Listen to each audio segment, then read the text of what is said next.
Welcome to the program once more. Tension is high in Mandera town as fighting between Somalia and National Army and the Jubaland forces intensifies. Bulahawa town near the Kenya-Somalia border bore the highest brunt of the conflict. In a statement to newsrooms, the Inspector General of Police, Hilary Mutyambai, has assured Kenyans of their safety as the conflict is within the Somalia border. Mandera residents were on Monday forced to flee after fierce clashes between Somalia troops and Jubaland forces. Heavy gunfire and explosions coupled with black smoke could be seen emanating from the Mandera border as residents camped for their lives. According to the sources, Somalia National Army launched the attacks on Jubaland Army after tension was reported over the weekend. Somalia National Army claimed that the attacks are to get rid of Al-Shabaab militants, but Jubaland President Ahmed Mohamed has disputed these claims. Mohamed claims that Somalia President Mohamed Farmajo is planning to overthrow him. There are fears that Mogadishu wants to take over Jubaland, which is a breakaway state, and install a friendly government. Reports indicate that Somalia National Army have jammed communication masts located in Mandera while the army was fighting with Jubaland. The clash brought businesses to a standstill in Mandera town, where most shops remained closed. Earlier, the Kenyan government, through the Ministry of Foreign Affairs, dismissed the report from the Federal Republic of Somalia that Kenya is encroaching its borders. A statement from Somalia Ministry of Foreign Affairs dated February 27th had claimed that the move from the Kenyan government was undermining their stability and sovereignty. The Office of the Inspector General of Police has released a statement indicating that the conflict is within the borders of Somalia. For Ebru TV, I'm Kaindo Stefano. The Kenya Medical Supplies Authority KEMSA says it is in the process of stocking up masks, beds and thermometers as part of precautionary measures in dealing with the coronavirus scare. The agency says that although there are enough masks in the country, they have begun the process of procuring 2 million more masks for contingency purposes. KEMSA is self-financing. In the ongoing process of taking precautionary measures against coronavirus in the country, an epidemic that the World Health Organization has declared a global health emergency, KEMSA has announced the purchase of an additional 2 million masks to be used by doctors in the country. There is an additional mask that we are required to procure and we normally stock. That is surgical masks to be used especially by the doctors. It's one of the N95s. And as the CEO said, we have local manufacturers who have been told not to export anymore. KEMSA CEO Jonah Manjari says the agency was finalizing the process of equipping the Mbagathi Hospital in Nairobi to act as a quarantine center for any suspected coronavirus case. This comes even as President Uhuru Kenyatta directed a 120-bed capacity facility to be set up at the hospital within 7 days as a proactive measure in the event a coronavirus outbreak is reported in the country. Our local suppliers who are able to manufacture, especially the 3-ply masks, at around 130,000 pieces per day. On short notice, we are able to mobilize all the masks that are within the market, and KEMSA has not procured to export. KEMSA says they have already submitted price quotations for the items to the government for budgeting, which will enable them complete the purchases. The announcement by KEMSA comes as the World Health Organization expressed confidence in the preventive safety measures employed by the government at major airports and other ports of entry.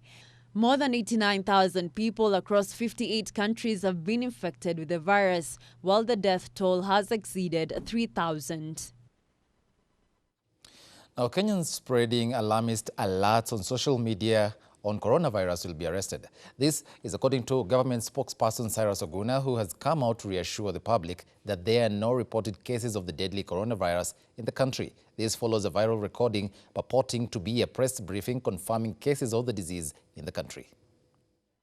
As all of you may be aware, and as we've gotten from other sources, that there is a confirmed case of coronavirus in the country, and so far we've got 63 confirmed cases at our isolation at Mbagathi Hospital. This is the audio circulating social media causing panic among Kenyans. The audio further states that 4 major towns in the country have been affected. In our country, 4 major towns have been affected. That is Nairobi, Nakuru, Kisumu and Mombasa, probably due to the transit lines and so many activities that are going there and the human traffic. The government has, however, termed this audio recording as alarmist, insightful, and its sole purpose is to cause fear and spread panic to the public. In a statement signed by government spokesman Sarah Suguna, Kenyans have been advised to ignore these fake rumors and only respond to statements from formal government channels. The Ministry of Health, however, says that the audio being shared was part of a simulation exercise during a crisis communication training on COVID-19 in Machakos County over the weekend. Kenyans have been cautioned against forwarding unsubstantiated information on social media platforms. Oguna has also said investigations are underway and those behind the public scare will be arrested and charged. He notes, and I quote, "These fake and alarmist rumors have been forwarded to the cybercrime unit at DCI for investigation, arrest and prosecution of the authors." End of quote. So far, 3,000 people worldwide have been killed by the deadly coronavirus, majority being from mainland China, and more than 88,000 global cases of the virus confirmed. Winnie Lubembe for Ebru TV. Now, the coronavirus outbreak has affected businesses and small traders in the country who cannot access their goods from China. The Cabinet Secretary for Trade, Betty Maina, maintains that the traders will have to wait until the government ensures that the deadly virus does not gain access into the country. Small traders may have to wait a little bit longer on importing their goods from China, according to the government. Trade Cabinet Secretary Betty Maina has said that the government is ensuring that the deadly coronavirus does not reach the country. You can't say a container is a source of infection. I think then it's also getting a little bit extreme. So goods, I mean, I'm sure goods were not blocked because they were carriers of coronavirus.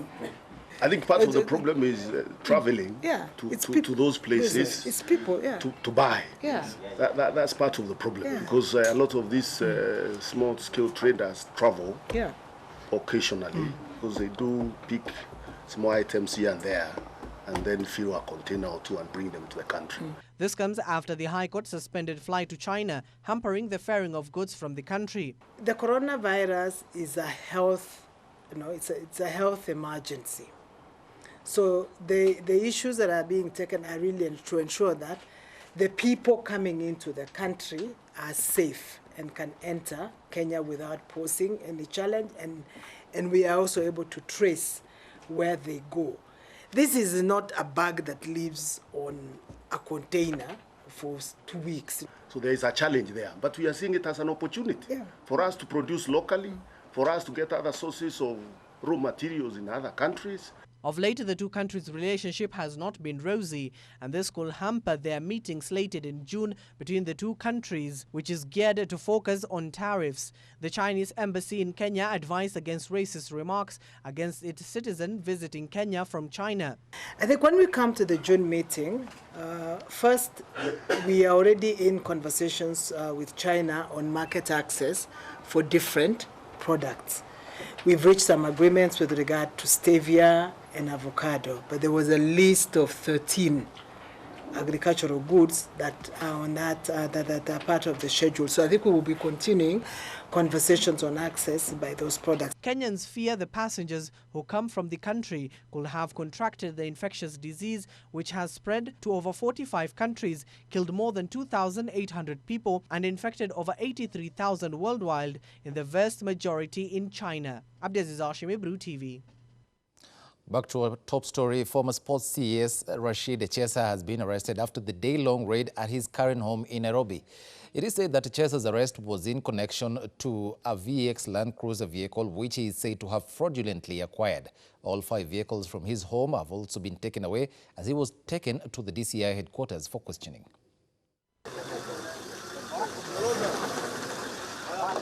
They say when it rains, it pours. And today, the clouds of misfortune opened on one Rashid Mohammed Echesa, this time over a dubious car deal. It all started this morning when detectives from the DCI landed at his current home right here in Nairobi County to a cold reception. And after hours of being denied access, the sleuths forced themselves into the residence by scaling over the fence. What followed is a 5-hour-long raid, after which they left with documents whose contents remain unclear. It is reported that Echesa's new brush with the law came about after he allegedly duped 3 people with dubious car deals. The detectives also took 5 cars from the compound, with Echesa on tow. According to his lawyer Brian Kahemba, the move by the DCI to revive a case in which his client was cleared in 2016 was malicious. Echesa, who was taken to the DCI for further probe on the matter, is also a key suspect in an arms scandal case in which 2 arms dealers from the United States and Poland have filed a case of fraud against him alongside others. Last month, Echesa and his 3 co-accused pleaded not guilty to 12 counts of fraud at the Milimani Law Courts and is now out on bail. Nairobi Governor Mike Sonko has received a sigh of relief after a Nairobi court stopped county MCAs from debating his impeachment motion. Sonko, through lawyer Harrison Kinyanjui, moved to court to block the move that was fronted by Minority Whip in the Nairobi County Assembly, Peter Imotok. Still in the corridors of justice, Justice Weldon Korir has suspended temporarily the suspension letter of Kenya Airways employee Ali Gire. Gire, through his lawyer Dansan Omari, had moved to court seeking to quash the decision by KQ with claims that it was unconstitutional. Our reporter Jeff Hayemba with more details on those stories. Just a day before the Nairobi County Assembly kicks off the impeachment process of the embattled County Governor Mike Sonko Mbuvi, the controversial boss, through his lawyer Harrison Kinyanjui, early in the morning, was in the corridors of justice to stop the process. Now, if that motion is tabled before the Assembly, the third respondent, tomorrow, for the impeachment of the petitioner, without those annexures, it will have been in breach of Standing Order number 72 of the Nairobi City County Assembly. Sonko's legal team says due legal process was not followed to move a motion sponsored by the Makongeni ward rep Peter Imotok, who is also the Minority Whip in the Assembly. The 1/3 of the members of the Assembly. Now that is an integrity safeguard to ensure that the clerk is able to verify each signature that has been appended to the motion. My client prepared a petition, a notice for impeachment. He presented it before the clerk. The clerk approved of it. The clerk forwarded it to the speaker. The speaker approved of it. And he sent a communication to the petitioner. So that, to the best of the understanding of my client, he has followed all the due procedure. According to Governor Mike Sonko Mbuvi, the motion ought to have been approved by the Nairobi County Assembly Clerk Jacob Ngwele and not Monica Mugame, who is said to be the Assembly Clerk. In the ruling delivered by Justice Bira Mungaya, Peter Imotok will have to go back to the drawing board.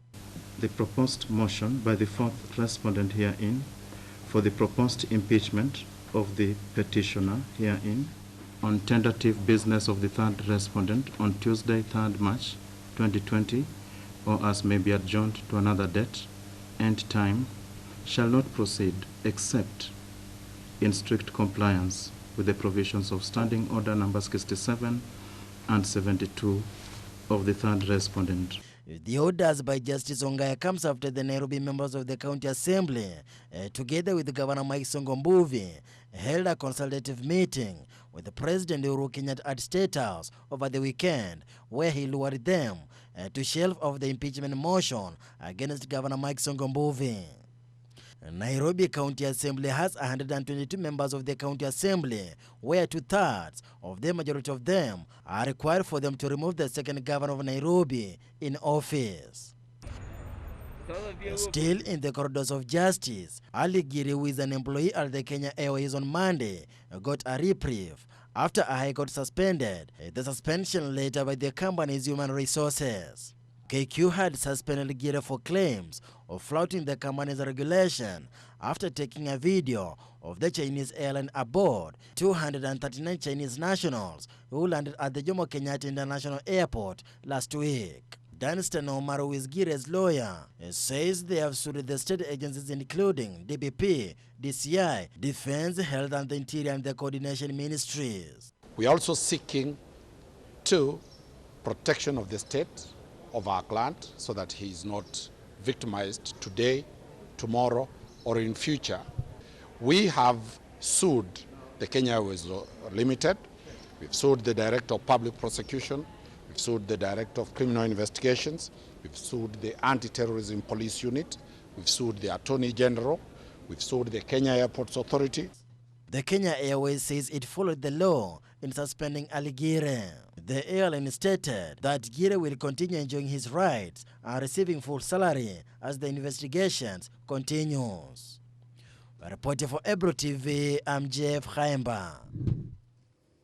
Now, Kenya Ports Authority Managing Director Daniel Manduku has been arrested in fresh corruption investigations. Manduku is accused of unlawfully recommending the gazettement of the Nairobi Inland Cargo Terminal as a KPA facility. The KPA Managing Director is expected to be arraigned tomorrow alongside Kenya Revenue Authority Commissioner of Customs and Border Control Kevin Lewis Safari.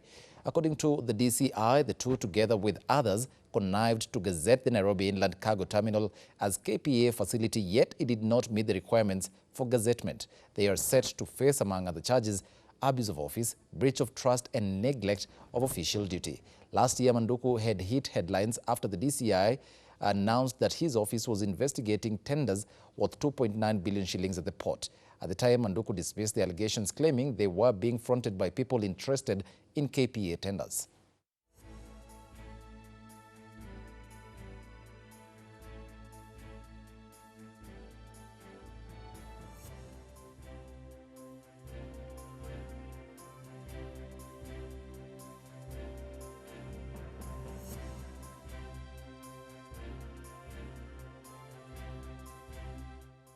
Now, property of unknown value was destroyed this morning after a fire broke out in one of the dormitories at the Lenana School in Nairobi. The school principal, William Kipkemei, said that the incident took place while the learners were at the assembly. No casualties were reported from the inferno that broke out at around 7 in the morning. The school board chair, Samson Dego, said personal items of all the students residing in the dormitory named Tomboya House were destroyed and nothing was salvaged. The fire is suspected to have been caused by an electric fault, I beg your pardon. Firefighters were still trying to contain the fire as at 10:30 in the morning.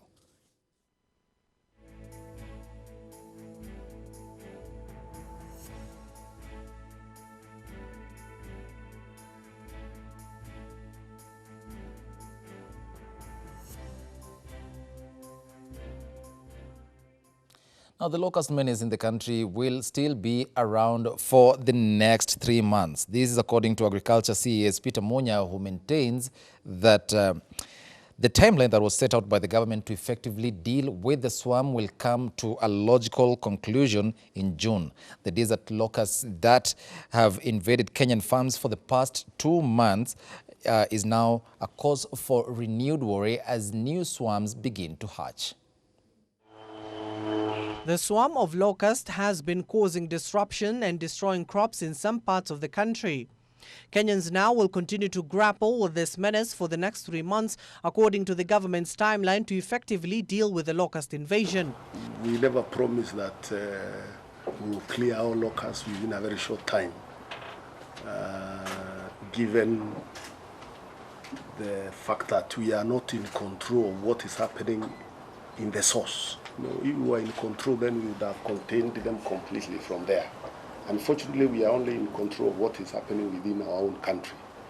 And therefore, when the invasion took place, the roadmap really takes us to June. We have a complete roadmap on how to manage the locusts. It takes us to June because we are looking at the arrivals,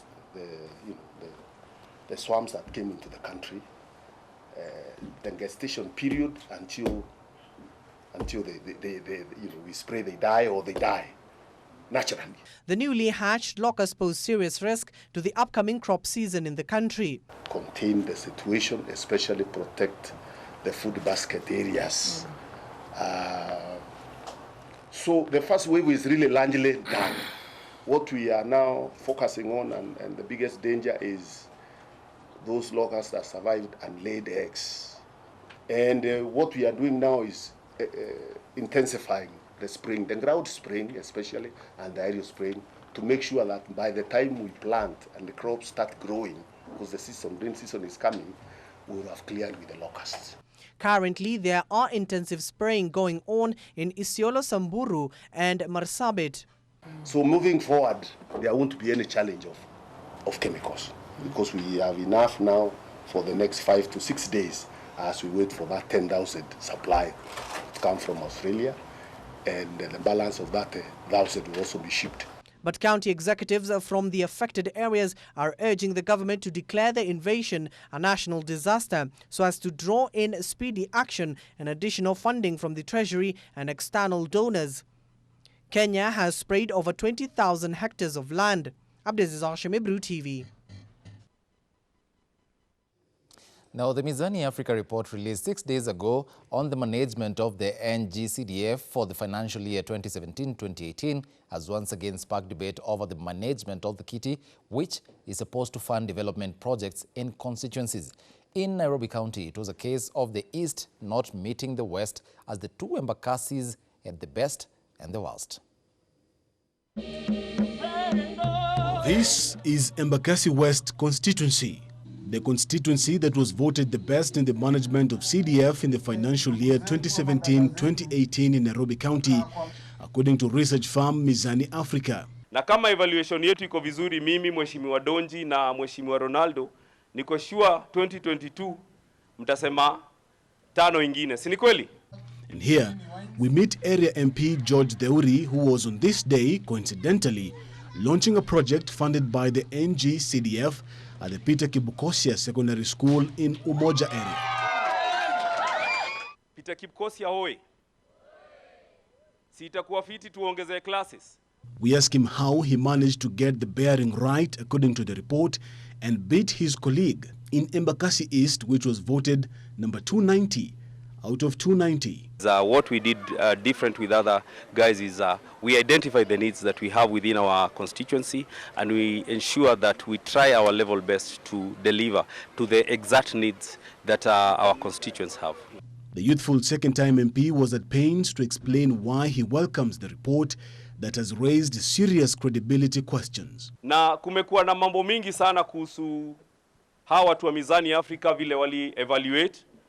That's not for us to say because I don't know. All we did ni kuambia this is what we have done, na wakaenda waka-evaluate projects zetu na tukapewa hiyo tulipewa. And given that the funds are partly managed by the national government, we ask him why MPs should take the credit for the projects. The MPs take credit because we are the patrons. We are the patrons for the NGCDF, and anytime anything negative comes about CDF, it's not about the committee, it's about the MP. And even as a section of area residents are happy with the MP. Na ningependa sana kushukuru mambo na CDF hapa Embakasi, sababu imesaidia watu wengi sana sana wale wako chini na wale mayatima na wale wenye wajiwezi. Sababu imefanya watu wote saizi siku hizi wanaweza enda shuleni, na hapo shukran kwa MP wetu. The findings in the report were not a one-size-fits-all matter, as another chunk of residents say he ought to pull up his socks. Security-wise, I feel like the way things are happening, it's okay, it's all right, but they should put at least more effort. This is the Spine Road, the border between Embakasi West and Embakasi East. Two constituencies in the Munene Africa report which were so far apart in terms of the use of CDF monies in the financial year of 2017-2016. We are here to find out what the West did best and what ate the East. On the other side of the border is the Embakasi East constituency. Here, residents have nothing to smile about. Bro, si kwanza kuhusu CDF, si kwanza mauti kama Embakasi tu kwanza tuli CDF kwanza ndidi. Ndio kwanza tunaona maana hiyo kitu to CDF sisi huku. Hatujaona kabisa. Hata viongozi wetu pia hata bado tupeleke hata kutupeleka tuna rada na mambo na CDF, si kwanza hatuna habari. They blame area MP Babu Owino for the stalled development in the area. Hatujafurahia. Manake kati ya hizi neighboring constituencies sisi ndio last as far as development is concerned. So it is high time mbunge asikie haya, ajue ya kwamba tuko chini sana. Tunahitaji maendeleo. Hatuhitaji siasa kuliko maendeleo. Sisi tuko kwa streets, hakuna kitu tunakula, tuna time to crime ndo tujisaidie. Na sasa kitu tunaweza sema huyo MP wetu Babu Owino hata kama yeye pia ni youth, pia si atuangalie kama wenzake. Kiharu constituency, located in Murang'a County and represented by Ndidi Nyoro, ranked the best for proper utilization of public funds, as well as notable developments towards education, security, sports, and environmental preservation. Thank you very much. You're watching Ebru Prime Time News. Time now for a very short break, but remember we do value your feedback and opinion on this bulletin as well as our general programming. 40920 is our SMS line. Talk to us. Welcome back and thanks for staying with us. As the much-awaited Building Bridges Initiative Forum beckons in Nakuru region, leaders in Nakuru are calling for an inclusive forum that will map solutions to pertinent economic concerns among residents in the erstwhile industrial town. Also, evangelical leaders in Naivasha have now accused politicians of hijacking the real agenda of the BBI. In the name of Jesus. Religious leaders have noted that the ongoing BBI sensitization campaigns have ended up splitting the country on political and tribal lines instead of uniting them as proposed. 2 days after the Meru BBI rally, the clergy say that the electorate had been ignored, with political leaders seeking political positions for themselves. What we say in these political meetings is not edited, so it comes out rightly, because now we are exposed to social media, and social media everybody is recording. So you may be saying the media people are going to edit what I've said, but we are getting it direct from the people. So my prayer is that when a leader gets an opportunity to be able to talk to people, they should be able to say things rightly. Speaking during a worship rally in Gondi, Naivasha, Apostle Stephen Musyoka has termed the ongoing political rhetoric as worrying, saying that Kenyans should be allowed to go through the BBI report before making individual decisions on the way forward. And as a church, it's my prayer that we may be given an opportunity also to go through it, because in Kenya we have always coexisted well, in peace, in unity, and my prayer is that this BBI, as I prayed right now, will not be a tool to divide Kenyans, but will be a tool to bring us together. The cleric called for more consultations involving the electorate, adding that politicians should not be allowed to make a decision for them. A cross-section of political leadership in Nakuru is reading an ulterior motive in the BBI forums, and is challenging Nakuru Governor Lee Kinyanjui to embark on engaging all stakeholders in a joint exercise ahead of the forum next Saturday. Watu walibebwa kutoka hapa constituency kupelekwa Meru, walibebwa na magari. Every constituency watu 200 walikuwa wanaenda kufanya nini Meru? Watu wa Meru walikuwa wamekaa na wametengeneza mambo yao ambayo yatapeana. So watu wa Nakuru, why spend that money? And BBI yetu inakuja hapa on Saturday. The leaders, led by chairman of the Nakuru County Parliamentary Caucus, Kimani Ngujiri, say with just less than 5 days to the forum, there seems to be no memorandum on socio-economic development as submissions from stakeholders to the forum. They are just conning you. Hii ni watu wale wanangoja viti ya kuachiwa. In Kenya hakuna viti ya kuachiwa. Nilisikia Murathe akisema ate Uhuru hata wachia nani? Kwani hatuna katiba? He says the Nakuru forum must be a people-driven affair and not a platform for politicians to trivialize focal problems, as it has been witnessed in previous forums across the country. Ujiri says that some members of parliament in the area believed to be dissenting to the initiative had been locked out of the planned activities of the Nakuru Consultative Forum, slated for this weekend at the Afra Stadium in Nakuru. The lawmaker observed that instead of turning the regional forums into political launching pads, state resources that are being expanded on the now divisive forums must be rechanneled to the issues of priority to the country, like bolstering the front line in the war against invasion of COVID-19, which is now a global epidemic. Ile pesa mnatumia kwa BBI inatosha kuchukua watoto wetu wale wako China tuwalete back to our country peacefully. Lakini wale watu tuko naye, they think about their stomach na mambo ya kuachiwa viti, lakini hakuna mtu anafikiria at all mambo ya watoto wetu wale wako China na shida ambaye ziko. Benjamin Mwaka, EbruPrime. Now, a 20-year-old woman and a mother of 2-month-old baby committed suicide yesterday afternoon inside her uncle's house in Mwingi and killed her 2-month-old daughter. According to her uncle Christopher Musyoka and his wife Teresia Mbeki, they left Rose Joseph Kamba in their rented house as they proceeded to church, and when coming back from church at around 2 p.m, they found the door locked from inside. They tried to open the door, and after unsuccessfully trying to gain entry into their house, they reported the matter to Mwingi Police Station for assistance, and that is when they made the discovery. Mama wa miaka 20 alijiua na akaua msichana yake mtoto mdogo miezi 2. Kisa na maana ni kwa sababu ya maneno ya kinyumbani.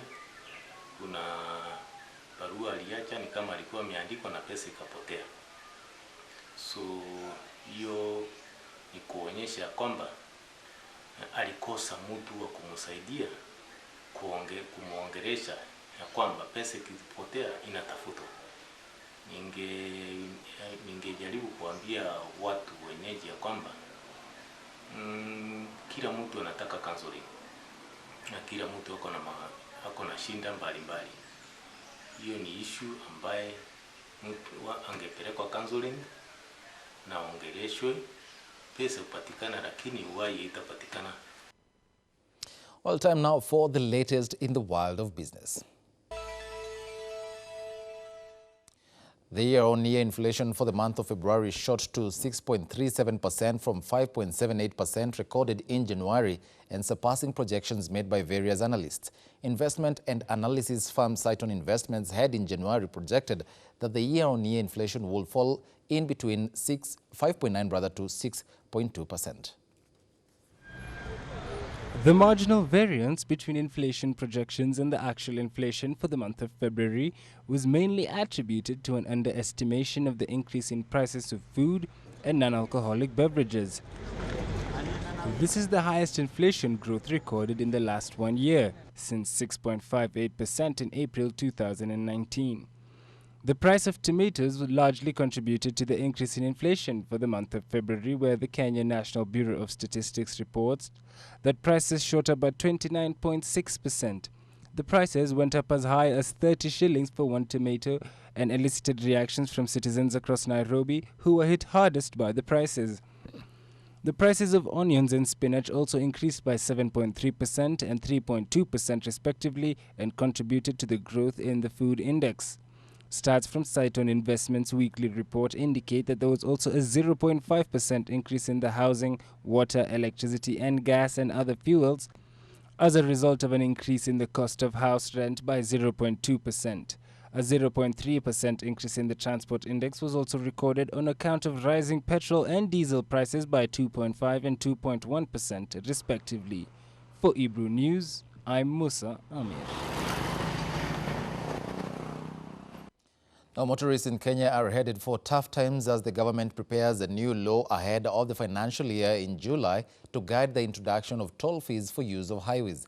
Parliament has directed the Treasury, the Ministry of Transport and the Attorney General to urgently table a bill that will guide the imposition of toll fees on major national roads and establishment of a toll fund. The MPs want to approve the toll fee legislation ahead of Parliament's long recess in May, setting the stage for the introduction of the fees in the new financial year starting July 1st. The list of highways where motorists may soon start paying includes Nairobi to Nakuru, Nairobi Mombasa, Nairobi Thika and Nairobi's Southern Bypass. If implemented, the new charges will amount to a new layer of taxation and will see motorists pay toll charges on top of the fuel levy, despite the fact that the roads are funded using tax revenues. The roads maintenance and fuel levies were also introduced in the place of toll fees. In October, Kenya launched the construction of a double-decker road that is set to link Jomo Kenyatta International Airport to the Nairobi-Nakuru Highway. The 59 billion project will be financed under the public-private partnership model, according to the Kenya National Highways Authority. The special tolling fund will be used to finance maintenance of the highways and repayment of other roads built by private contractors, but failed to generate enough funds to repay investors due to low number of users. The charge, also called user fee, has however faced many hurdles in the past, including a demand that the government provides alternative routes for those who are unable to pay or those who do not want to use the new roads. Busara Naman for Ebru TV. Now, cash-strapped Kenya Power is looking to make an extra shilling with the commercialization of its garage as well as leasing out land. The company has been struggling financially as its profits keep dropping. Kenya Power recently reported a 92% decrease in profits, tanking to 2.27 billion for the financial year that ended June 2019. In an attempt to salvage its finances and get back their profits back up, the company is looking to commercialize its garage and lease out idle land. Kenya Power's managing director Bernard Ngugi said that the company expects the new avenue to diversify revenue streams and support electricity sales. However, he did not give the estimated monetary potential of the new ventures. He added that the garage business will be handled by its subsidiary, Kenya Power International. The subsidiary was started 4 years ago as part of Kenya Power's business diversification strategy. Apart from the garage, the company also owns 6 pieces of land in Mombasa, 2 in Nakuru, 2 in Eldoret, and several others in Nyeri and Nairobi, which it looks to lease. Kenya Power is also planning to revive and expand its fiber business. Kenya Power started the fiber business in 2010 and has already signed around 5 to 20-year lease agreements with several telecommunication operators. The company's MD noted that the fiber business gives an average of 500 million shillings every year and that the company wants to boost the figure. The new ventures are an attempt to keep the utility firm afloat as other companies struggle to operate in Kenya's current dwindling economy. Kenya Power's profit plunge affected the company's share prices as they dipped 6.4% to 2 shillings and 49 cents, the lowest level since 2003 when it was in losses. The company also recently sent home 110 employees over involvement of fraud and illegal connections. The illegal connections have played a huge part in the company's current financial situation. Now, exports to the United States last year grew at the fastest pace in 5 years to hit a fresh high, making Washington the second best buyer of Kenyan goods after Uganda. Kaindo Stefano with more. Provisional trade data collected by Central Bank of Kenya shows earnings from goods ordered by the world's largest economy increased by 4.51 billion shillings or 9.53% to stand at 51.85 billion shillings. The value of exports to the US, largely textile and apparels, overtook Pakistan, according to the CBK statistics, underlining improving trade ties between Nairobi and Washington. Exports to Netherlands, mainly cut flowers, rose a measly 3.33% to 47.91 billion shillings, while orders by Pakistan plunged 14.17 billion shillings or 23.86% to 45.22 billion shillings. Islamabad in 2017 overtook Uganda, the US and the Netherlands to become the largest export market owing to increased orders for Kenya's globally acclaimed black tea, of which the world's 6th most populous country remains the biggest buyer. Pakistan's imports from Kenya have since fallen from a record 64.06 billion shillings in 2017 to 59.39 billion shillings in 2018 on the back of economic instability. Pakistan's National Economic Council last year said this was sparked off by soaring relations with Washington, which hurt its currency against the US dollar, resulting in rising inflation that reduced the purchasing power. Kenyan exports to the US are largely under duty and quota-free Africa Growth and Opportunity Act (AGOA). Nairobi and Washington in January opened talks over a bilateral trade deal which will be used as a model for other African countries when the AGOA window shuts in 5 years. President Donald Trump administration has been warming up to Nairobi since mid-2018 when Washington sent 2 high-power delegations on trade and security for bilateral talks with authorities in Nairobi. Reporting for Ebru Business, I'm Kaindo Stefano. Potential is fully explored and the benefits fully utilized. Well, let's get sporty after this short break. Now, after culmination of the safari tour, all eyes are now on the upcoming Magical Kenya Open that is off on 12th to 15th of March. And as our reporter Benjamin Mwaka tells us, 8 Kenyans will try to wrestle for the top honors in the event that is slated for the Karen Country Club. The mouth-watering golf showdown that Kenya is privileged to host this month has attracted a total of 144 golfers globally. The Kenyan charge will be led by hard-hitting Dismas Idiza and Thika Golf Club's Simon Gige, who are part of the 8 Kenyan professionals who qualified through the just concluded 2019-2020 Safari Tour Golf Series. We have our 8 nationals who have qualified through the Safari Tour. We've actually been working on the course as usual for the last 8-12 months, and the course is in excellent shape. Preparations for this year's tournament are complete, and we are looking forward to 4 days of great golf at this year's tournament. Italy's Guido Migliozzi, who became the second Italian to win the Magical Kenya crown, returns back to the country to defend his last year's victory. Others expected to headline the tournament include Chris Wood, winner of the 2016 BMW PGA Championship, and Justin Harding, winner of the 2019 Qatar Masters. This year we've invited what we call the Big Five, who are the last 5 winners of the Kenya Open who have also won on the European Tour. So those first 5 winners are all coming in to actually help us promote the event this year.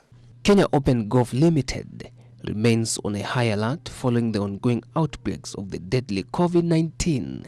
The government has already directed all travelers coming into the country from Italy, South Korea and Iran to self-quarantine for 14 days. 2 countries so far have been barred from coming in. So if people are coming in from China or from Italy and have been there over the last 2 weeks, they will not be allowed to come into the country. Fortunately for most of our players, they have not been in those countries for the last 2 weeks, so we do not expect to have any major threat of that virus coming into Kenya from those 2 countries brought in by players who are coming in. We're going to have a very strong field this year as a result of the fact that 2 tournaments have had to be postponed or cancelled as a result of the virus. And as the final preparations works continue to intensify, a total of 125 million is up for grabs, with every winner banking 20.5 million. The tournament will be played under the prestigious European Tour for the 2nd year running. Benjamin Waka, Ebru TV Sports. That's all we had for you on this second day of March 2020. Thank you so much for watching Ebru Primetime News, and that, of course, is on behalf of everyone who made this broadcast a success. Remember, we want to hear from you, what you think about this bulletin and our general programming. 40920 is our SMS line. At Ebru TV Kenya is our Twitter handle. Talk to us. My name is Munene, our sign language interpreter. At the bottom end of the screen is Joyce Warimu. Keep safe.